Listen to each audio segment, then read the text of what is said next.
What is up, guys? It's been a long time since I've done a drive like this, and thankfully I'm pretty excited to be out and about now testing cars once, we got out of MCO. But this is my actual first drive, and look what we have today. The facelifted Bentley Bentayga. Let's go take a look.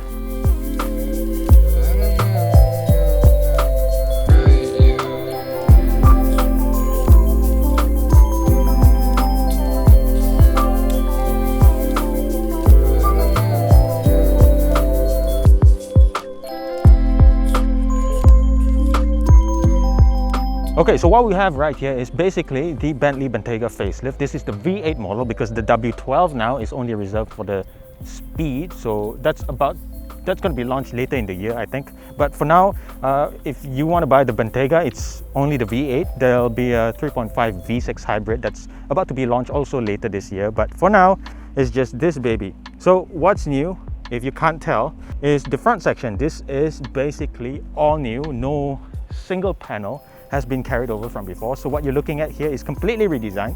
The bonnet, look at this, there's no longer a short line that ends here from before, so it's one whole piece. Also raised the nose a little bit so the grille looks more upright, and if you can't tell, the grille is larger, and that gives it a more imposing, gives it a more like a bolder look. And I think standing in front of it, I am inclined to agree. I think it looks more imposing than before, and you've got all this chrome to accentuate its boldness, if you will. You can also have this specified in black if you're all about that stealth game, but I personally think Bentleys like this kind of looks classy, and this guy in this rose gold paint, no less, yes, it's called rose gold, and I kid you not, is actually pretty good looking. Also, what's new this time are the elliptical headlights. These are slightly redesigned, and you can see that it's built into this nice sheet of metal right here. And in typical Bentley fashion, these have to be over the top. It's got this crystal cut design, and if you can take a closer look at all the intricacies that happen inside. And when it lights up, guys, it's really a fascinating sight.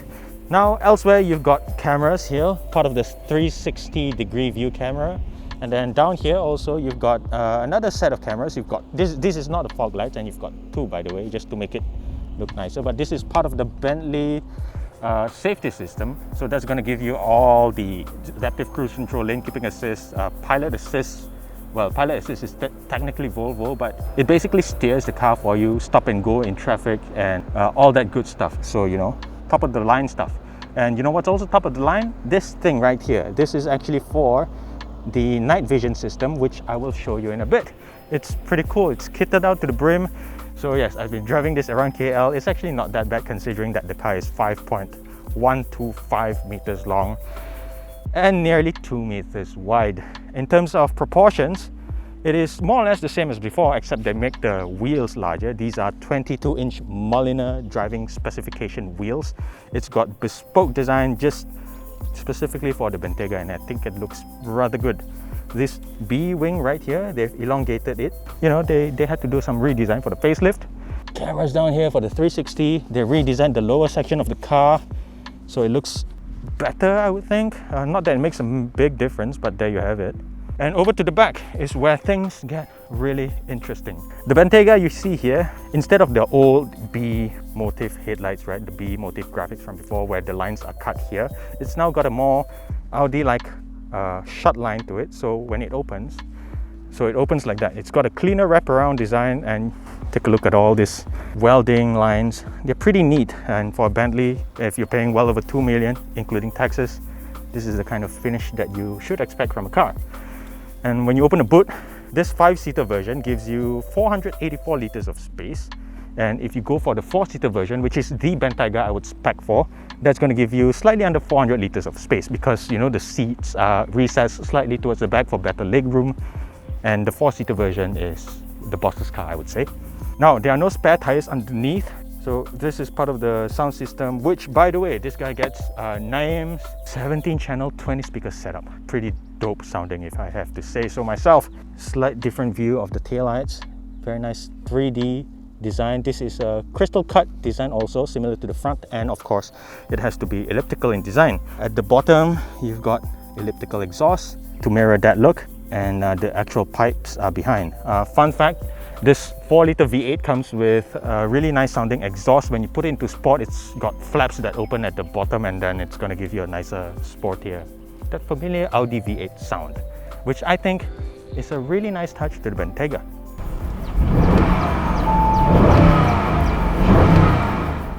Okay, now we'll take a look inside.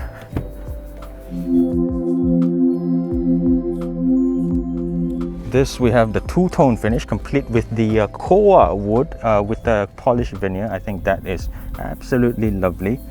Just take a step back and show you this two-tone leather. So what they've done with the cabin is they've redesigned the cockpit and the seats a little bit, so it's got this very nice quilted pattern design. And this is also extended to door cards. Well, if you're paying so much money for an SUV, this is what's to be expected. So stepping inside, you've got this redesigned center console here. Now in the middle here, you've got a 10.9-inch widescreen touchscreen head unit. It has Apple CarPlay that is wirelessly paired with this is a first for Bentley, but Android Auto unfortunately will have to be paired with a USB stick down here, a USB cable. I'm sorry. You've got, well, 4-zone climate control, 2 here, 2 at the back, and this head unit is actually pretty snappy. It's just that the animation is not as fluid as I would like it to be, but it's quite snappy, which is good. What I really like about this Bentley is this section right here. This is entirely new. They've got to redesign the entire top of the dash, and this mother of pearl Breitling clock is super gorgeous. Look at that. It's one of my favorite clocks in any car, period. And I think if you want to go for the tour beyond, if you've got the money, go for it. But for me, nice. The organ stops, this is actually electrically actuated, but it simulates the mechanical feel of the old organ stops. And if you take a look at the units right here, this is actually milled from a solid piece of metal. And look at how shiny it looks. As for the steering wheel, you can see it's two-tone leather. This is what I would recommend for people who want to buy the Bentayga because it looks so good. And notice how there is no like stitching on the outside of the rim. Instead, you only see stitches on the inside, and that is a testament to Bentley's craftsmanship. At the bottom here, you've got Mulliner driving spec sport pedal.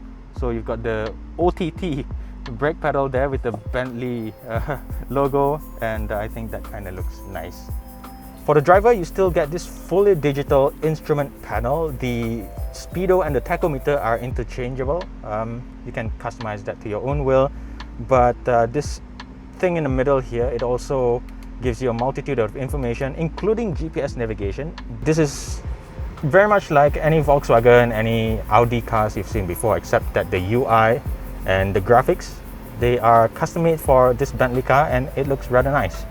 Another change they've made to this facelift is that they've extended this knee pad, so your knees no longer hang there and bang into nothing. It's now comes with this nice padded soft material thingy. And in the middle here, you've got this rather large cutout, which is a Qi wireless charging pad. It's so big, I think you can fit an iPad in here.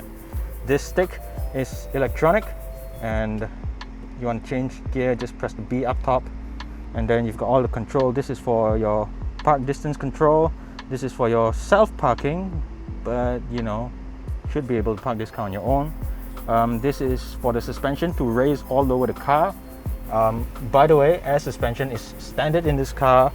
It's just the 48 volt active roll stabilizing that is optional, and I think you don't need that for a car like this, but you know, if you want your car kitted out to the brim, it's nice to know that the car is capable of a little bit more dynamism courtesy of, you know, that expensive technology. Other than that, I think I want to show you pretty much same thing here. Cubby holder, some storage space. This is the Bentley key fob. It has a nice weight to it. This armrest is slidable. That's pretty much it. Let's check out the back seat. The back seats is where the bulk of the change has been done, because based on customer feedback, they wanted a little bit more space, and space is what Bentley has given customers. So there's been a slight redesign to the way the seats are made, and if you can see, you've got about 100 millimeters more leg room compared to the version before. And this is for, you know, the regular 5-seater version. If you want the 4-seater version, it's going to give you even more leg room space. So let's try and sit inside.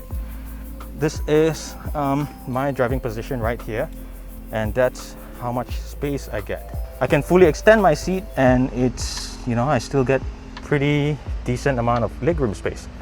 For air vents, you have one here on each side of the B pillar, and two here with the same milled aluminium or some kind of metal alloy. It's metal, but it's milled from a solid block of metal. Down here, you've got the same pop-up screen system for your in-car controls, and it's also held in place magnetically. You can press this button to pop it up. Very nice and fancy. And it's gonna let you gain access of a few controls. So you've got your blinds, but this only lets you control the top blind, the sunroof. So if you press this button, the sunroof will retract, the sun blind rather. And then you've also got other features like climate control, media, your seat ventilation. So all 4 seats now come with ventilation function. From before, this is an upgrade. In terms of lighting, you also get a few changes, a few options for you. See all that colors? Yeah, Mercedes-Benz, what? Sorry, just kidding, don't be hating now, guys.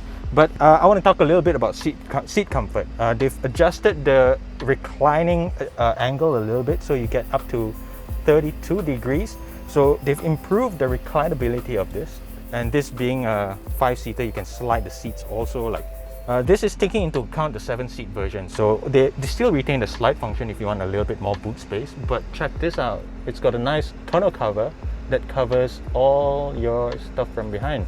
Let's talk about the seat design a little bit. I still really love this two-tone design, and the front and the rear seats, they still get this like headrest adjustability, and it's really nice, very comfortable. This embroidery thing, this is optional, but if I remember correctly, if not 700 over stitches, individual stitches, it's well over 1,000. So that's why it's an option. It's not cheap, but really, really nice stuff. Not a single stitch that is out of place. Absolutely beautiful.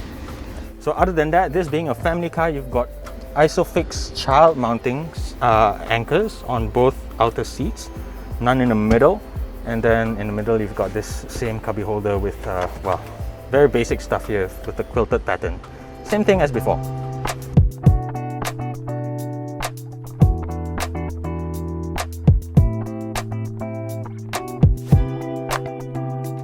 Okay, so how does it actually feel to drive a car this big?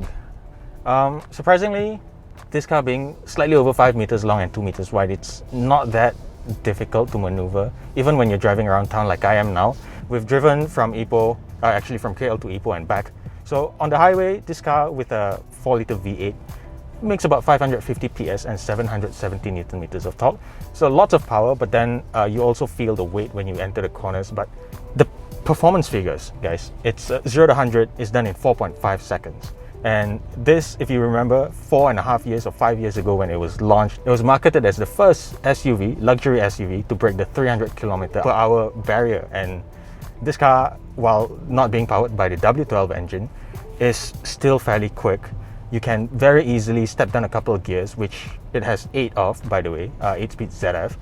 And the turn of speed is really rapid. The sound, the engine sound is a little bit muted, but then when you really gun it, the car just takes off.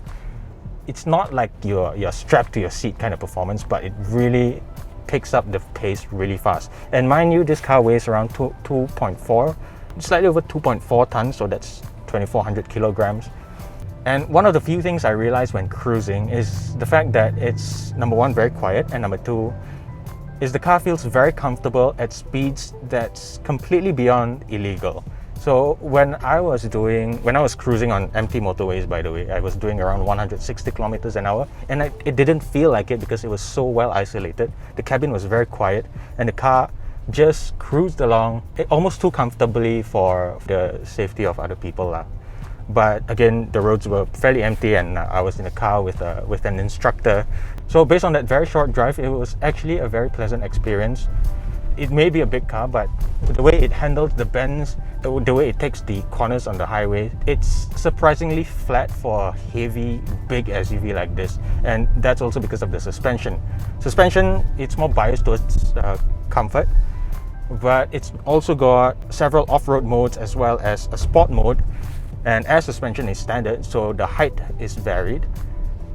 For those of you who are buying the Bentayga, I don't expect you to go off-road in this car, but I've played around with some of the drive modes. Now I am in Bentley, which is auto mode, but let me switch it to sport. You can immediately feel the dampers firm up, and this air suspension is continuously self-leveling, so it's going to make sure that you don't get motion sickness. And we had a rear passenger earlier, but she's been dropped off. But one of the things she noted was that she typically gets motion sickness when driving in a car like this, but I don't know, maybe it was my driving, maybe it was the car, maybe it was both, but she felt fine the entire time. She even slept and snored a little bit. Again, it's a really comfortable space to be in. I don't mind being stuck in traffic in this car, definitely, who would? And one thing to keep in mind is that you've got stuff like adaptive cruise control with stop and go and steering assist, so you can relax and let the car do the heavy lifting for you when you're stuck in traffic. Like, if I could sum it up in a line or two, I would say that the Bentayga is a smooth operator. It's smooth rather than outright dynamic. And if you want a little bit more sportiness, you can of course go for the 48-volt active roll stabilizer feature. But I think being this car, the standard air suspension is more than adequate for most people. Okay, so here we are back in the heart of KL. We've already done a few hundred kilometers in the Bentayga, and I think that my experience with it, if I can put it like this, is very surprisingly pleasant, because I never thought that the Bentayga, being this big monstrosity of a car right here, could be that easy to maneuver, especially in and out of traffic, in and out of KL and on the highway. On the highway, I mean, it's pretty much easy. I mean, if you can drive a Hummer, you can drive this car, but it's a car this big, I gotta say, it's not the kind of car that I would drive up Genting per se, but it would be the SUV of choice if I were to either be driven in and around KL or just drive around very comfortably while enjoying the nice, like, super impressively built cabin. It's a car that's out of reach for many people, but it's the kind of experience that I really treasure, because you don't get to drive Bentleys all that often, and when you do, it's just a very different feeling altogether. You cannot kind of wrap your head around the whole experience if you're driving it in a day, but I can only imagine how it must feel like to own a Bentley. I mean, I envy you guys, but as for my experience, I think it's been a very eye-opening one. That's pretty much what I have to say regarding the Bentayga facelift. What do you think of it? As usual, you can always leave your comments below. We can have a slight discussion about whether, you know, the Bentayga, they should make a smaller version to fight the Porsche Macan, for example, but it's a different segment altogether. Anyway, let me know what you think in the comment section below, and I will catch you guys in the next video. And until then, please stay safe and take care of yourself. Bye bye.